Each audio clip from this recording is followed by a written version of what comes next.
Namaste to all. இந்த tarot ரீடிங்கில் நம்ம பார்க்க போகிறது, உங்கள் நபருக்கு உங்களுடைய நினைவு இப்போ எப்படியெல்லாம் வருது, உங்களை நினச்சி அதிகமாக கவலைப்படுறாங்களா, இந்த பிரேக்கப் சுச்சுவேஷனில் நீங்கள் இருக்கிறப்போ அவங்க ஏதாவது உங்ககிட்ட சொல்லணும்னு விரும்புகிறாங்களா, அதை பற்றியெல்லாம் டீட்டெயில்டாக இந்த ரீடிங்கில் நம்ம பார்க்க போகிறோம். இந்த கார்டு எனர்ஜி கூட கனெக்ட் ஆகிறதுக்காக உங்கள் நபரை மனசில் நினச்சிட்டு கமெண்டில் 3333 இந்த ஏஞ்சல் நம்பரை வந்து டைப் பண்ணுங்கள். இந்த கார்டு எனர்ஜி கூட கனெக்ட் ஆயிடுவீங்க. நம்ம சேனலுக்கு நீங்கள் இதான் ஃபஸ்ட் டைம் வரீங்கன்னா மறக்காமல் சப்ஸ்கிரைப் பண்ணிக்கோங்க. பக்கத்தில் இருக்கக்கூடிய பெல் பட்டனையும் கிளிக் பண்ணிக்கோங்க.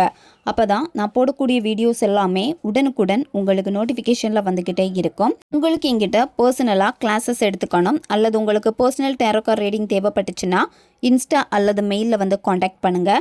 டீட்டெயில்ஸ் எல்லாமே உங்களுக்கு வீடியோ ஸ்க்ரீனில் வந்திருக்கும், செக் பண்ணிக்கோங்க. இப்போது இந்த ரீடிங்கில் நம்ம போகலாம். இந்த ரிலேஷன்ஷிப்பில் வந்து இப்போ போராட்டங்கள் வந்து அதிகமாக இருக்குது. இந்த நபர் வந்து என் லைஃப்பில் வேணும்னு நீங்கள் நினைக்கிறீங்க, அதுக்காக நிறைய போராடிக்கிட்டே இருக்கீங்க, நிறைய முறை தோத்துக்கிட்டே இருக்கீங்க. ஒவ்வொரு வாட்டியுமே நீங்கள் முயற்சி பண்ணுறப்போ உங்களுடைய முயற்சியெல்லாம் எப்படி இருக்குன்னா லாஸ்ட்டு கட்டத்தில் வரப்போ அது வந்து மோதலாக வந்து மாறிக்கிட்டே இருக்குது, கையாள முடியாமல் இருக்குது. இப்போ நீங்கள் ரொம்ப தவிச்சிக்கிட்டே இருக்கீங்க, எப்படி நான் இதை சரி பண்ணுறது அப்படின்னு இப்போ ஒரு ஏக்க நிலை உங்ககிட்ட தெரியுது. சில நேரம் இந்த ரிலேஷன்ஷிப்பை விட்டு நம்ம முழுசாக விலகி போகலாமா அப்படின்னு கூட உங்களுக்கு வந்து தோணுது. இருந்தாலும் முழுசாக உங்களால் விலகி போக முடியலை. சில நேரம் விலகி போகிறீங்க, சில நேரம் நெருங்கி போகிறீங்க. இந்த மாதிரி தான் இப்போ நீங்கள் மாறி மாறி முடிவுகள் வந்து எடுத்துக்கிட்டே இருக்கீங்க.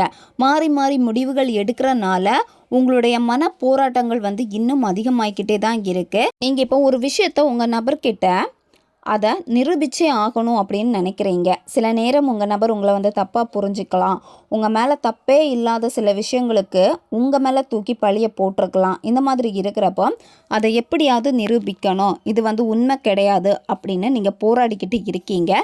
இப்போது நீங்கள் அதை நிரூபிக்க நிறைய முன் முயற்சிகள் வந்து எடுத்துக்கிட்டே இருக்க சில நேரம் நீங்கள் சொல்கிறத உங்கள் நபர் காது கொடுத்து கேட்குற மாதிரி இருக்கும். சில நேரம் அப்படியே வந்து உங்கள் நபர் வந்து வேண்டா விருப்பம் உங்ககிட்ட பேசுகிற மாதிரி இருக்கும். அதாவது சில சூழ்நிலைகள் வந்து அவங்க பேசக்கூடிய பேச்சுக்கள்னாலேயே உங்களுக்கு எப்படி இருக்கும்னா வெறுத்து போன மாதிரி ஒரு ஃபீல், நம்மளே விலகி போகலாமா அப்படின்னு உங்களுக்கு தோணிக்கிட்டே இருக்கு. இருந்தாலுமே இந்த ரிலேஷன்ஷிப்பில் வந்து ஏதாவது ஒரு மாற்றம் நடக்கும் அப்படின்னு இப்போ கூட நீங்கள் வெயிட் பண்ணிக்கிட்டே தான் நீங்கள் இருக்கீங்க. உங்களுடைய கரண்ட் சிச்சுவேஷன் எல்லாமே வந்து இப்போ எப்படி இருக்குன்னா ஒரு போராட்டம் நிறைஞ்ச ஒரு வாழ்க்கையாக இப்போ உங்களுக்கு போய்கிட்டே இருக்கு. இந்த காதலும் வந்து கை கொடுக்கல, வாழ்க்கையும் இப்படி ஆயிடுச்சு அப்படின்னு ஏதோ ஒரு மன போராட்டத்தில் இப்போ நீங்கள் இருக்கீங்க. இப்போ நீங்கள் உங்கள் நபர்கிட்ட பேசலாமா அப்படின்னு பார்க்குறப்போ நீங்கள் பேசக்கூடிய நேரம் வந்து இது கிடையாது.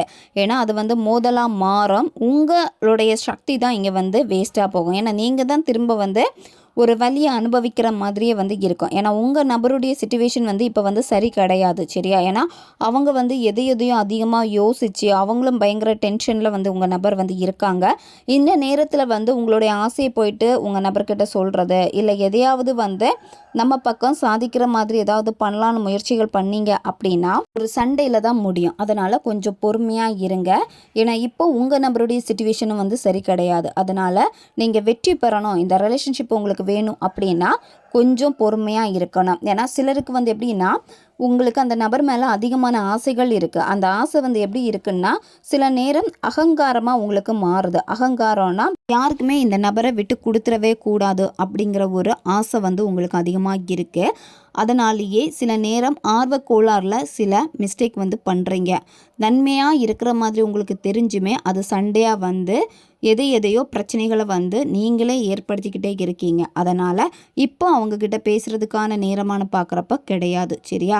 உங்கள் நபர்கிட்ட இருந்து ஒரு அழைப்பு வந்து கண்டிப்பாக உங்களுக்கு வரும். அவங்க உங்களை தானாக காண்டாக்ட் பண்ணுவாங்க. அதுக்கான நேரங்கள் எல்லாமே மிக சீக்கிரமே உங்களுக்கு வர இருக்குது. அதனால் இப்போ நீங்கள் தேவையில்லாத பிரச்சனைகள் எதுவுமே பண்ண வேண்டாம். நீங்கள் தேவையற்ற சில சிக்கல்களில் இருந்து விலகி நின்னீங்க அப்படின்னா இந்த ரிலேஷன்ஷிப்பில் நீங்கள் சக்ஸஸ் பண்ண முடியும். நீங்கள் எதிர்மறையாக பார்க்கக்கூடிய கண்ணோட்டத்தை முதல்ல வந்து மாற்றுங்க. எதிர்மறையாக ஒரு சில விஷயங்களை நீங்கள் பார்க்க என்ன ஆகுது அப்படின்னா அது ஒரு போராட்டம் நிறைஞ்ச ஒரு வாழ்க்கையாக வந்து இருக்குது. அதனால் நீங்கள் வந்து தேவையில்லாத விஷயங்களை வந்து தலை போடவே போடாதீங்க. ஒரு விஷயம் உங்களுக்கு தேவையில்லையா அதை அப்படியே விட்டுருங்க, கொஞ்சம் அமைதி ஆற போடுங்க. அதுவே லாஸ்ட்டில் வந்து ஆட்டோமேட்டிக்காக எல்லாத்தையுமே வந்து சரி பண்ணி கொடுக்கும். அதனால் நீங்கள் ஒவ்வொரு தடவையும் உங்கள் நபரை பார்க்கக்கூடிய அந்த கண்ணோட்டத்தை நீங்கள் மாற்றினீங்க அப்படின்னா தேவையில்லாத எண்ணங்கள் வந்து உங்களை ரொம்ப டிஸ்டர்ப் பண்ணவே பண்ணாது. உங்கள் நபருக்கு என்னன்னா இப்போ உங்களால் வந்து பிரச்சனைகள் அதிகமாக வருது அப்படின்னா அவங்க வந்து ரொம்ப டென்ஷனில் வந்து இருக்காங்க. அவங்க கிட்ட போய் ரொம்ப கெஞ்சுறது, பேச சொல்லி நான் இனிமேல் இந்த மிஸ்டேக் பண்ண மாட்டேன், ஒரு வாய்ப்பை கொடு அப்படின்னு சொல்லிட்டு நீங்கள் ஏதாவது ஒரு சில விஷயங்களில் வந்து பிளாக்மெயில் பண்ணி அவங்கள வந்து பேச வைக்கிறது, இல்லை திரும்ப திரும்ப முயற்சி பண்ணுறது, அவங்க சொல்லியும் கேட்காம நீங்கள் செய்கிறது. ஏன்னா அவங்க சைடில் இருக்கக்கூடிய சுச்சுவேஷனையும் நீங்கள் கொஞ்சம் பார்க்கணும். அதை நீங்கள் பார்க்க மாட்டேங்கிறீங்க. என்னத்தான் பார்த்துக்கலாம் அப்படின்னு சொல்லிட்டு சில விளைவுகள் வந்து உங்களுக்கு சாதகமாக்குற மாதிரியே வந்து நீங்கள் போராடிக்கிட்டு அவங்கள பேச வச்சிருவீங்க. இந்த மாதிரி முயற்சி பண்ணி நீங்கள் அவங்கள பேச வச்சிங்க அப்படின்னா இந்த உறவு திரும்பவும் பயங்கரமாக சேதமாகும். சரியா? ஏன்னா நீங்கள் வந்து இந்த ரிலேஷன்ஷிப் வேணும் அப்படின்னு நிறைய போராட்டங்கள் பண்ணுறீங்க. அந்த போராட்டம் எப்படின்னா உங்கள் பர்சனுக்கு வந்து சாதகமாக இருக்காது, உங்களுடைய ஆசைகள் நிறைவேறதுக்காக. அதாவது கொஞ்சம் செல்ஃபிஷாக யோசித்து நீங்கள் ஏதாவது பண்ணுறீங்க அப்படின்னா உங்களுடைய ரிலேஷன்ஷிப்பு தான் திரும்பவும் வந்து சேதமாகும். ஏன்னா உங்களுக்கு வெற்றி ஆகிட்டு இந்த ரிலேஷன்ஷிப்பில் வந்து நான் சக்ஸஸ் பண்ணிட்டேன் அப்படின்னு நீங்கள் நினைக்கலாம். திரும்பவும் உங்கள் பர்சனை வந்து நீங்கள் டாமினேட் பண்ணுற மாதிரி பண்ணலாம். ஒவ்வொரு வாட்டியுமே வந்து அவங்கக்கிட்ட கெஞ்சிக்கிட்டே இருக்கலாம். இல்லை அவங்கள வந்து உங்கள் கூட வச்சுருக்கிறதுக்காக ஏதாவது ஒரு விஷயத்த சொல்லி அதாவது பிளாக்மெயில் பண்ணுற மாதிரி திரும்பவும் நீங்கள் பண்ணுவீங்க. இந்த மாதிரி பண்ணுறப்போ மிகப்பெரிய விலையை இந்த ரிலேஷன்ஷிப்பில் நீங்கள் கொடுக்க வேண்டியது இருக்கும். சரியா? ஏன்னா நீங்கள் வந்து ரொம்ப ரிஸ்க் எடுத்து தான் அந்த ரிலேஷன்ஷிப்பை வந்து கையில் வந்து கொண்டு வரீங்க. அதுவும் அவங்கக்கிட்ட கெஞ்சி எடுத்து அவங்களுக்கு விருப்பமே இல்லாமல் இருந்து அரை மனசோடு தான் அவங்க வந்து உங்ககிட்ட பேசுவாங்க, அதையும் வந்து சொல்லுவாங்க. அதை மீறியும் நீங்கள் அவங்கக்கிட்ட அட்வான்டேஜஸ் இந்த மாதிரி எடுத்துக்கிறப்போ அது வந்து அவங்களுக்கு பிடிக்காது. சரி? ஏன்னா அவங்க சொல்லுவாங்க, நீ வந்து இந்த மாதிரி பண்ணனால தான் நான் உங்ககிட்ட பேசிகிட்டு இருக்கேன், மற்றபடி எனக்கு பேசவே விருப்பம் இல்லை அப்படின்னு சொல்லுவாங்க. இது எதுவுமே முயற்சி பண்ணாதீங்க. சரியா? ஏன்னா இந்த ரிலேஷன்ஷிப்பில் இன்னும் பயங்கரமான அடி விழும். உங்கள் மேலே இருக்கக்கூடிய அன்பு வந்து இன்னும் வந்து வெறுப்பாக மாறும். முழுசாக உங்கள் நபர் வந்து உங்களை வந்து வெறுக்கலை, உங்கள் மேலே அவங்களுக்கு வந்து ஃபீலிங்ஸ் வந்து இருக்குது, உங்களை நினைக்கிறாங்க, எல்லாமே இருக்குது. இருந்தாலுமே நீங்கள் அவங்களுக்கு எதிராக சில விஷயங்கள் பண்ணி நீங்கள் ஏதாவது செஞ்சீங்க அப்படின்னா, அதாவது அவங்களுக்கு பிடிக்காத சில விஷயங்களை செஞ்சு அவங்கள கூட வச்சுக்கணும் அப்படிங்கிறதுக்காக, அதாவது அவங்க பேரண்ட்ஸ் கிட்ட போயிட்டு பேசி சண்டை போட்டு அவங்கள உங்கள் கூட வச்சுருக்கிறது மாதிரி இருக்கிறது, இல்லை பெரியவங்க மூலமாக பேசி நீங்கள் ஏதாவது பிரச்சனை இழுத்து விடுறது, அதாவது உங்களுக்கு சாதகமாக நடக்கிற மாதிரி இந்த மாதிரி செஞ்சீங்கன்னா நீங்கள் ஜெயிச்சிருவீங்க இந்த ரிலேஷன்ஷிப்பில். பட் அதுக்கப்புறமா இன்னும் பயங்கரமாக நீங்கள் தான் மனசோடைய போகிறீங்க. அதனால் ஒவ்வொரு சூழ்நிலைகளையும் பார்த்து கையாளுங்க. கொஞ்சம் நீங்கள் அமைதியாக இருக்கணும், அவசரப்படக்கூடாது. இந்த கார்டில் வந்து மெயினாக என்ன சொல்ல வராங்க அப்படின்னா, நீங்கள் போராடுறீங்க இந்த ரிலேஷன்ஷிப்புக்காக, சில நேரம் ரொம்ப சுயநலமாகவும் நீங்கள் இருக்கீங்க. சரியா? இதெல்லாமே அவங்க மேலே வச்ச அன்பு தான். பட் இருந்தாலும் நீங்கள் உங்கள் நபரையும் கொஞ்சம் புரிஞ்சுக்கணும். ஏன்னா உங்கள் நபருடைய வாழ்க்கையில் வந்து ஏதோ ஒரு விஷயம் இப்போ நடந்திருக்கு, அதனால் அவங்க வந்து ரொம்ப அப்செட்டாக இருக்காங்க. அவங்க நினச்ச மாதிரி அந்த சிச்சுவேஷன் வந்து அவங்களுக்கு சரியாக இல்லாமல் இருக்கு. உங்கள் நபர் வந்து இப்போ ரொம்ப கன்ஃபியூஷனில் வந்து இருக்காங்க. சரியா? அவங்க வாழ்க்கை, ரிலேஷன்ஷிப் எல்லாத்துலேயும் ஒரு குழப்பத்தில் தான் இருக்காங்க. அவங்களே நார்மலாக வந்து ரெக்கவர் ஆகணும். அவங்கள ரெக்கவர் ஆக நீங்கள் விடுங்க. சரியா? ஏன்னா அவங்களே ரியலைஸ் பண்ணணும், அவங்களே அந்த பாடத்தை வந்து கற்றுக்கணும். இப்போ அவங்க லைஃப்பில் வந்து எதையோ தொலைச்ச மாதிரி இருக்கிறனால அந்த இடத்துல உங்களை நினச்சும் வருத்தப்படுறாங்க. சரியா? சில நேரம் வந்து நீங்கள் விரும்பி போயிருக்கிறப்ப அவங்க உங்களை உதறி விட்டுருப்பாங்க. அதெல்லாம் நினச்சி வந்து அவங்களுக்கு அந்த ஃபீல் வந்து இருக்குது, அண்டர்ஸ்டாண்ட் பண்ணியிருக்காங்க உங்களை. சரியா? இல்லாமையெல்லாம் இல்லை. ஏன்னா இன்னுமே அவங்களுக்கு வந்து ஒரு கிளாரிட்டி வேணும் உங்கள் நபருக்கு. எப்போ அவங்க வந்து ஒரு தெளிவில் வராங்களோ அப்போ தான் தெளிவான ஒரு முடிவை இந்த ரிலேஷன்ஷிப்பில் வந்து எடுப்பாங்க. உங்ககிட்ட சொல்லியிருப்பாங்க, கொஞ்ச நாள் பேச வேண்டாம், எனக்கு கொஞ்சம் குழப்பமாக இருக்குது, நானே ஒரு முடிவு எடுத்துகிட்டு சொல்கிறேன் அப்படின்னு சொல்லியிருக்காங்கன்னா ஓகே அப்படின்னு சொல்லிட்டு அப்படியே நீங்கள் விட்டுருங்க. ஏன்னா அவங்களுக்கு வந்து இப்போ கொஞ்சம் நிம்மதி தேவை அப்படின்னு இருக்காங்க. நீங்கள் பேசினா கூட எனக்கு கொஞ்சம் நிம்மதி வேணும், எனக்கு கொஞ்சம் நிம்மதியாக இருக்க விடு அப்படின்னு சொல்லுவாங்க. அதனால் கொஞ்சம் நீங்கள் உங்கள் நபர்கிட்ட முயற்சி பண்ணுறத கொஞ்சம் நீங்கள் அமைதியாக விட்டுருங்க.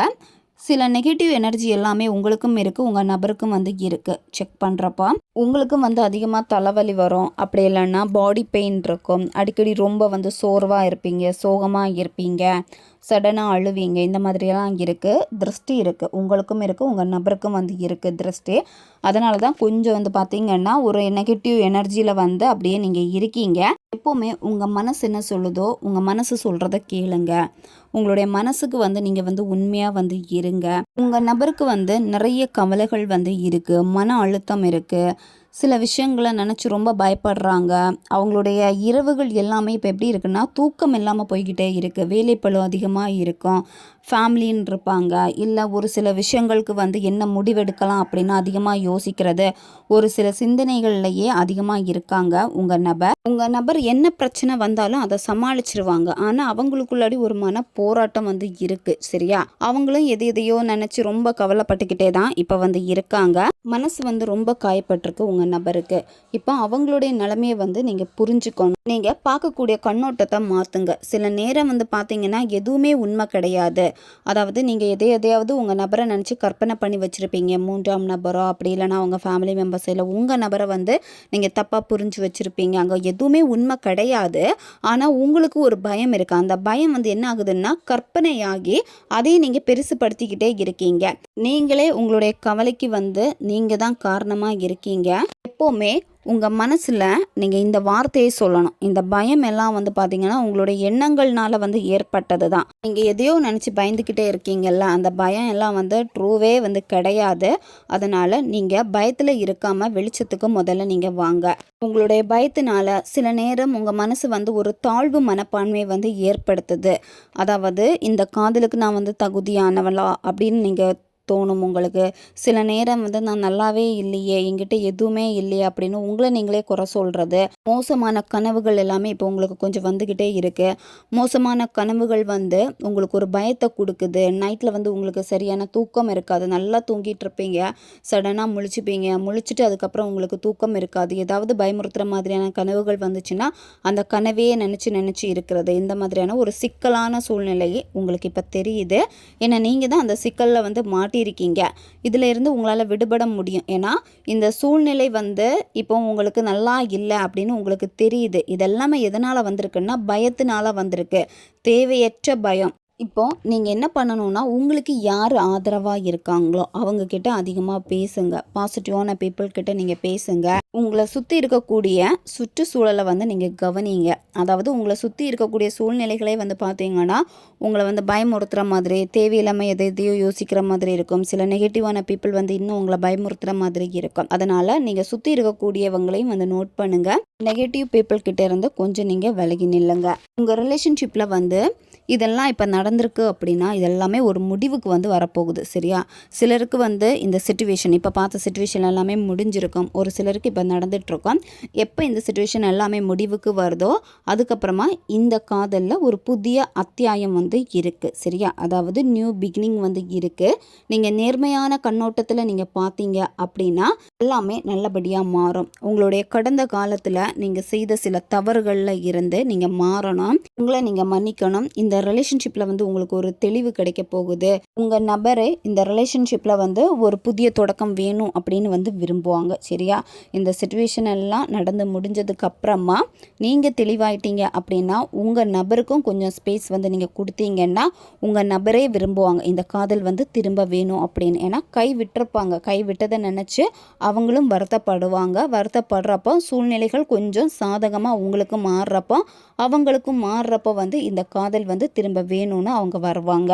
உங்களுடைய கடந்த கால வாழ்க்கையை வந்து நீங்கள் முதல்ல வந்து திரும்பி பாருங்கள், சரியா? எப்போ நீங்கள் அதை வந்து திரும்பி பார்க்குறீங்களோ அப்போ அதில் நடந்த மிஸ்டேக்ஸ் எல்லாமே உங்கள் கண்ணுக்கு தெரியும். அதே மிஸ்டேக்கை வந்து நீங்கள் ரிப்பீட் பண்ணாதீங்க, சரியா? ரிலேஷன்ஷிப்பில் வந்து நிறைய பிரச்சனைகள் வந்திருக்கு அப்படின்னா அதுக்கு வந்து நீங்களும் காரணம்தான். உங்கள் நபரை மட்டும் குறை சொல்ல முடியாது, நீங்களும் தான். நீங்கள் புரிஞ்சுக்கோங்க.